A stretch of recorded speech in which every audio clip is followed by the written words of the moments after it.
बूढ़ी गई पिता शुक्राचार्य के पास। शुक्राचार्य ने बिटिया को, देखो क्या बात है लाली, अकेली कैसी आई?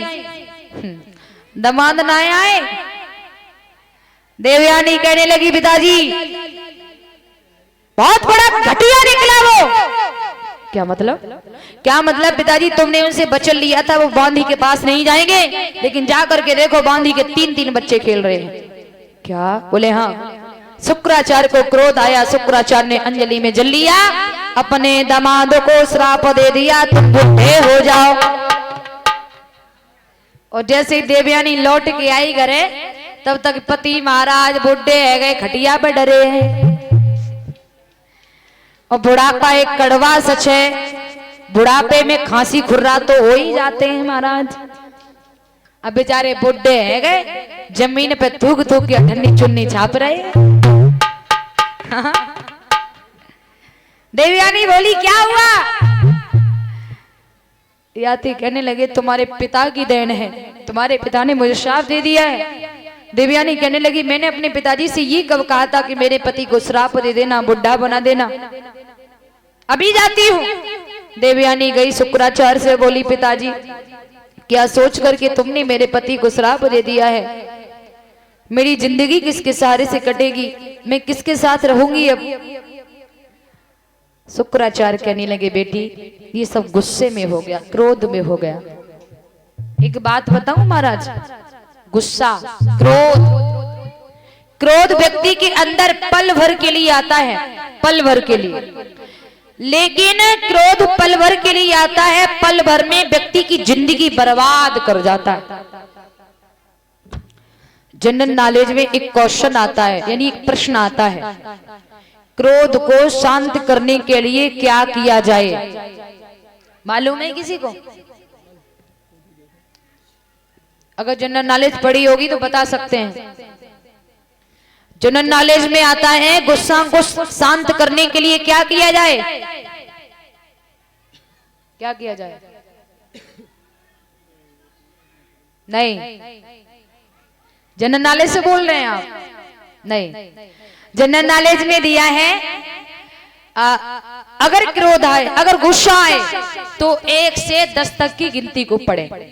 पढ़ सकते हैं क्या? पढ़ सकते हैं क्या? पढ़ सकते हैं या नहीं? हाँ ना में जवाब दीजिए। हाँ पढ़ सकते हैं? पीछे वाले कुछ तो बोलिए, ऐसे ऐसे कुछ तो कहो महाराज। हाँ लेकिन ना पढ़ लोगे?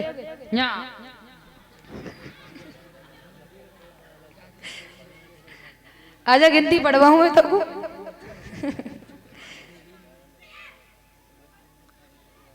1 से 10 तक की गिनती को पढ़ सकते हैं क्या? नहीं। बोले क्यों? क्योंकि क्रोध में, गुस्से में व्यक्ति के सोचने की क्षमता खत्म हो जाती है। मानेंगे आप? क्योंकि जो फांसी लगा लेते, जहर खा लेते, जो गुस्सा में तो खा लेते हैं। अगर ये 100 थोड़ा भी सोच लें, थोड़ा भी सोचे तो ये काहे को मरे? क्रोध में व्यक्ति के सोचने की क्षमता जो होती है ना वो खत्म हो जाती है, नहीं सोच पाते। जनरल नॉलेज में आता है क्रोध को, गुस्सा को शांत करने के लिए 1 से 10 तक की गिनती को पढ़ें। और भागवत में आया है गुस्सा शांत करने के लिए, क्रोध शांत करने के लिए 1 से 11 बार राधे नाम का जाप करें। और जहां तक है सके, अब मालूम पड़ गई, अब गुस्सा आओ करे तो मतलब खूब कोशिश करिए 1 से 10 तक की गिनती पढ़ लें, ठीक? हाँ। और मैया तुम्हारी गुस्सा तो नाक पे धरी रहती है, मैं मालूम है। हाँ क्योंकि घर में पति महाराज खटपट होए, पति महाराज बेचारे नीचे पड़ जाएंगे, लेकिन ये नीचे पड़ने वाली ना है। बोले नहीं ऐसा काम होगा तो होगा, और ये सच है। पति और पत्नी जीवन रूपी गाड़ी के 2 पहिए होते हैं। जीने का ढंग मालूम है कैसे होता? एक सेठ जी थे, कोई सेठ जी तो नहीं है इसमें? नहीं है? बहुत सुंदर। एक सेठ जी थे, जरा ध्यान से सुनना मेरी बात। तो सेठानी उनकी जो होती वो थोड़ी गुस्सा टाइप की होती। तो भैया सेठ जी की दुकान आती कपड़न वाली, ध्यान से सुनियो मेरी बात। सेठ जी की दुकान आती कपड़न वाली, तो बड़ी बिक्री हो गई थी दुकान पर कपड़न की। तो एक दिन है सुबह होली वालो दिन, तो त्योहार वालो दिन, तो सेठानी ने सेठ जी से कही थी ऐसा करो आज दुकान मत खोलो, सब लोग त्योहार पे अपने अपने घर पे रहते हैं, तुम कहूं मत जाओ। सेठ जी बोले पागल हो, दुकान नहीं खोलेंगे, खाएंगे क्या, इतना लॉस हो जाएगा। आज मालूम है त्योहार है, आज ही तो कपड़े बिकेंगे ज्यादा से ज्यादा। सेठानी बोली ठीक है जाओ, रोज की तरह 7 बजे घरे आ जा, तो 7 बजे घरे आ जाइयो। बोले ठीक है। सेठ जी ने जाके दुकान खोली, शाम को 7 बज गए, सेठ जी घर पे ना आ पाए। अब भैया त्योहार पे इतने कस्टमर आ रहे, दुकान पर इतनी भीड़ लग रही थी, यहां तक कि अब जैसे ही 7 बजे तैसे ही सेठानी ने फोन लगाना शुरू कर दिया। अब यहां तक भगवान की ऐसी कृपा, सेठ जी जो होते वो फोन धर के भूल गए, कस्टमर में लग गए, ग्राहक जो आए थे उन्हें कपड़े देने में लग गए, फोन को ध्यान ना रहा उन्हें। अब भैया सेठानी 7 बजे से कॉल लगा रही, 9 बज गए। अब सेठानी को पारा गरम भो, हाँ 9 की बजे 10 बज गए, लेकिन सेठ जी ने मोबाइल लाए देखो। 10 की बजे फिर 11 बज गए, सेठानी को अब और गुस्सा, रोटी तो बनाई ली ना खाई और रखी है आराम से, खुद ना खाई। उस सेठ जी आए जब कस्टमर से थोड़े फ्री हुए, तब उन्हें मोबाइल उठाओ, अरे राम राम, हजारों कॉल। सेठ जी सोचने लगे आज तो सेठानी छप्पर खड़ो कर देगी, कितनी गुस्सा में होगी। तो सेठ जी ने जल्दी जल्दी दुकान बंद करी और भागवे शुरू कर दो। दौड़त जा रहे, एक दीमान जी एक चौराहे पे ड्यूटी बजा रहे थे। दीमान जी बोले कहाँ जा रहा है भागता हुआ, कहाँ जा रहा है। हाँ सेठ जी थोड़ी देर रुके, बोले दीमान जी घर पर जा रहे हैं, घर पर जा रहे हैं इतनी रात में। बोले हाँ दीवान जी मुझे जाने दो, मुझे जाने दो, आपसे बड़ा दीवान जी मेरे घर में रूठा बैठा होगा। इतनी कह के दीवान सेठ जी जो होते वो फिर भागने लगे। अब भैया घर पे आए, देखो सेठानी गाल फुलाए बैठी है कमरा में। अब भैया सेठ जी गए और जैसे ही सेठानी ने सेठ जी को देखो, मन्ना है कि एकदम से पीठ दे ली। सेठ जी सामने पहुंच गए, सामने पहुंचे तो सेठानी गुस्सा के मारे उठ के दूसरे कमरा में बैठ गई। सेठ जी सोचने लगे आए राम ज्यादा पारा गर्म है, अब तो कुछ कंट्रोल कुछ तो करना चाहिए।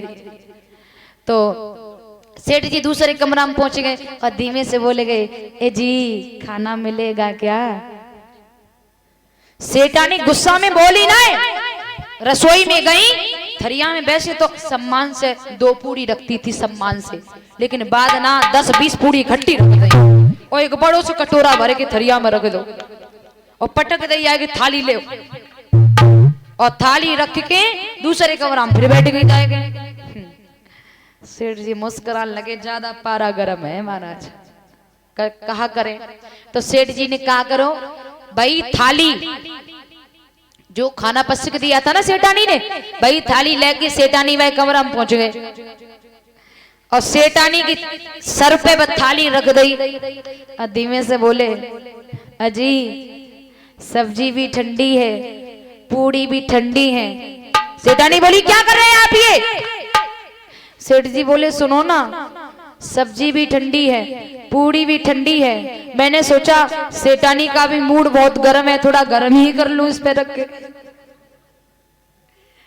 इतनी बात गई तो सेठानी की हंसी छूट गई, हंसी छूट गई तो सेठानी बोली ज्यादा मत बोला करो, बताओ कब से वेट कर रही हूं मैं, 7 बजे के आने वाले 11 बज गए। सेठ जी बोले देखो क्षमा करो गलती हमारी नहीं है, इतनी कस्टमर आ गए दुकान पर, मैं फोन अटेंड नहीं कर पाया, मैंने फोन भी नहीं देख पाया फोन कहाँ रखा है। अच्छा क्षमा करो, अगली बार कोई त्योहार पे दुकान ना खुलेगी। तो हमारा कहने का मतलब ये है, घर में पति पत्नी में संगठन तभी बन सकता है अगर पत्नी को गुस्सा आए तो पति को वोल्टेज डाउन रखनी चाहिए, और पति को गुस्सा आए तो पत्नी को थोड़ा नीचे पड़ जाना चाहिए। पति और पत्नी का संगठन, गाड़ी, पति और पत्नी पहिया रूपी गाड़ी तब चल पाती है, और जब दोनों ही हाई वोल्टेज के मिल गए तो ट्रांसफार्मर वैसे वाईफाई फूक जाएगो है, वैसे काम ना करेगो। तासु मेरो कहना मतलब है, पति और पत्नी की जीवन गाड़ी तभी चल सकती है, घर में सुलह तभी हो सकती है जब एक को गुस्सा है तो एक शांत हो जाए, एक को गुस्सा है तो एक शांत हो जाए। बोलिए भक्ति और भगवान की।